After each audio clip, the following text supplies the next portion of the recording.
Well, here in the UK, we have a crisis of free speech because the law has become a lot more progressive and therefore a lot more authoritarian in enforcing the various vetoes that now govern our speech, like the heckler's veto, the rioter's veto, and in particular the safe space, poor me, crybaby's feelings veto. Not only that, the law is enforced selectively and politically by police who are less concerned with catching criminals than with telling us what to think. How different things were in this country when you could say pretty much whatever you liked as long as it was true and didn't directly incite violence. Back in the days when we thought this was the home of free speech, where ideas could be freely and robustly expressed and where you couldn't be arrested for a tasteless joke. But things have changed radically in recent years, and now we are policed by subjectively enforced hate speech laws where you can be arrested if you say something that may cause alarm and distress to people who are determined to be alarmed and distressed by your free speech. But if the suppression of your birthright causes you alarm and distress, you won't see anyone arrested for that. Yours is the wrong kind of alarm and distress. Your alarm and distress is hate. It has become quite fashionable to accuse people who express unwelcome opinions of abusing free speech to spread hate, even though hatred is a very powerful, intensely focused emotion that can cause people to do some truly terrible things. It's the darkest emotion, the most violent emotion. It is very, very extreme.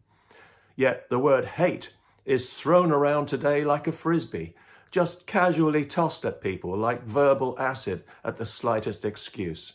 Every unwelcome opinion is hate. Every unflattering remark is hate. Every unpleasant truth is hate. If you vote for an insufficiently progressive political candidate, you will be told that you're voting for hate.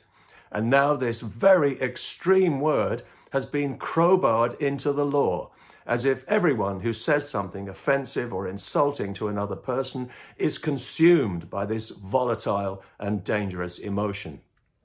It doesn't even have to be a crime for the police to stick their nose in and label it hate. They're far too busy violently attacking peaceful protesters and taking the knee for domestic terrorists to investigate actual crimes like burglary, theft, or assault.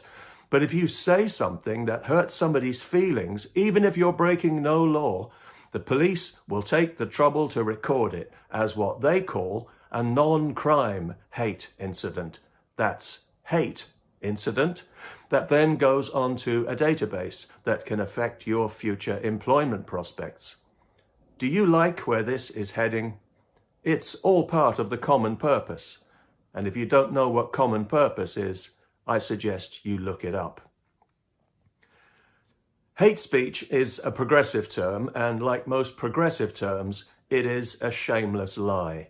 The word hate has been cynically misapplied to falsely ascribe the darkest of motives and to make whatever it's attached to sound as if it's the worst thing in the world when it isn't.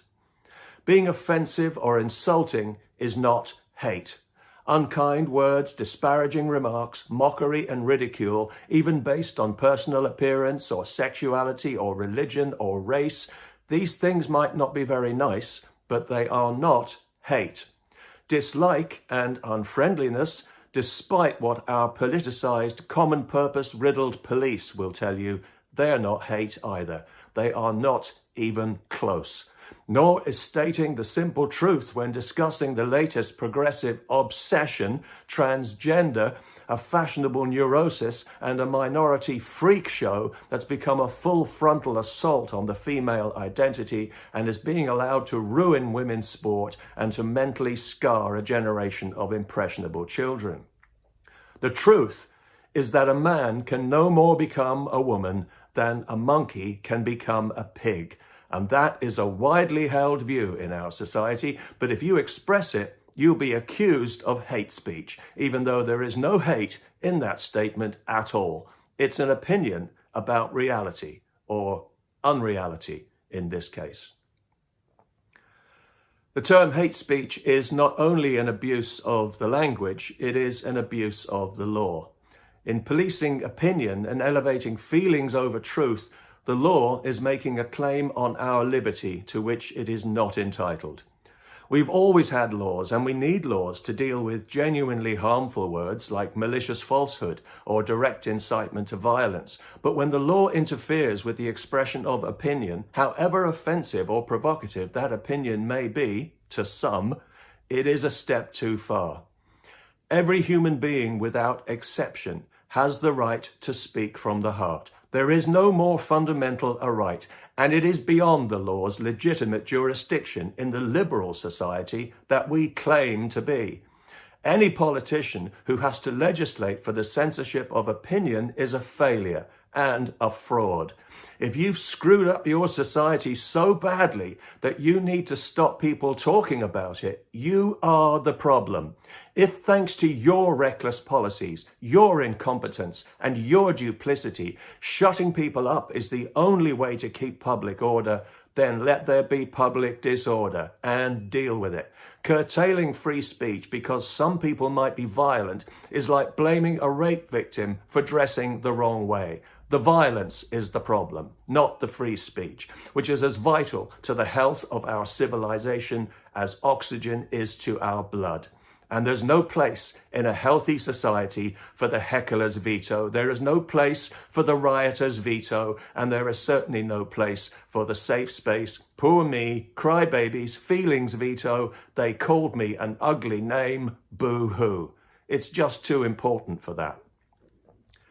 This is the genius of the US First Amendment. The people who drafted it knew what they were doing. They knew that the law can't be trusted with freedom of speech because the law is made by career politicians who can't be trusted with anything. If you have a vested interest, and all career politicians do, you will be subjective, you will be selective, you will be expedient, you will be biased, you will be fallible, you will drop the ball. And so it has proved here in the UK. Formerly, we thought the home of free speech, where our speech is now so micromanaged that the police will contact you to check your thinking if you say the wrong thing online. As most people know by now, the problem with the British police is too much common purpose and not enough common sense. So we can always rely on them to provide a timely example of why the law can't be trusted with freedom of speech, whether it's arresting people for harmless jokes or threatening a journalist with investigation for the words of the person he was interviewing. And now recently we see Liverpool police posing in front of a billboard that reads, "Being offensive is an offence." You wouldn't even know this was Britain anymore. In Scotland, where they've got their own mini-government, they just passed a law that will get you arrested in your own home for expressing opinions likely to stir up hatred, a charge so vague it can mean whatever they want it to mean, which is why it's there. What exactly are we so afraid of that we need to desecrate the language and render powerful words like hate virtually meaningless? And why are we so terrified of words that we need to pretend that they're the equivalent of violence? It's no justification for censorship to say that bad ideas might become popular if we don't shut people up. If they're bad ideas, show us how they're bad and they won't become popular. That's how it works in a sane society that trusts itself to get things right. And it's the only way to get rid of bad ideas. Censorship is like painting over a damp patch on the wall and pretending it isn't there. It's going to come through anyway, and the longer you ignore it, the more damage it will do. Words are just words. They are not violence, not even racist insults, unpleasant though they are. The word racist has been drained of all meaning, of course, but we all know what real racism sounds like. And anyone expressing genuinely racist and hateful opinions in Britain nowadays will always lose more friends than they gain. They should have the liberty to speak from the heart, as is their right in a liberal society. The price for denying them that right is just too high. Ridicule is the best disinfectant for stupid ideas and for ugly ideas. Let everyone express what is in their heart, even if it is hateful. Then let it be challenged, rebutted, refuted, exposed to the light, made ridiculous and laughed at. What are we afraid of? Our society is more than capable of eliminating bad ideas organically without the law's size 14 common purpose boots trampling all over our freedom of speech. The law can't be trusted with freedom of speech because the people who make the law can't be trusted not to literally take liberties, and the people who enforce the law can't be trusted not to behave like the Gestapo. Now, Benjamin Franklin famously said, whoever would overthrow the liberty of a nation must begin by subduing the freeness of speech. And that is what's happening to us in Britain. Our liberty is being overthrown. We are less free to speak our mind than ever before in my lifetime. Our police have become thought police. Enforcement of the law has become political and subjective. If we accept this as a governing principle, the authoritarian common purpose mentality that's shoving these laws down our throat will never run out of dangerous ideas that must be suppressed for the common good. If our country is not to descend into tyranny, we must decouple the law from speech and from the right to free expression, however offensive that expression may be. We need our equivalent of the US First Amendment. Nothing less will do.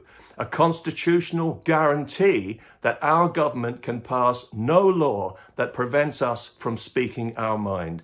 We've seen enough now to know that without such a guarantee, we will never live in a free country again.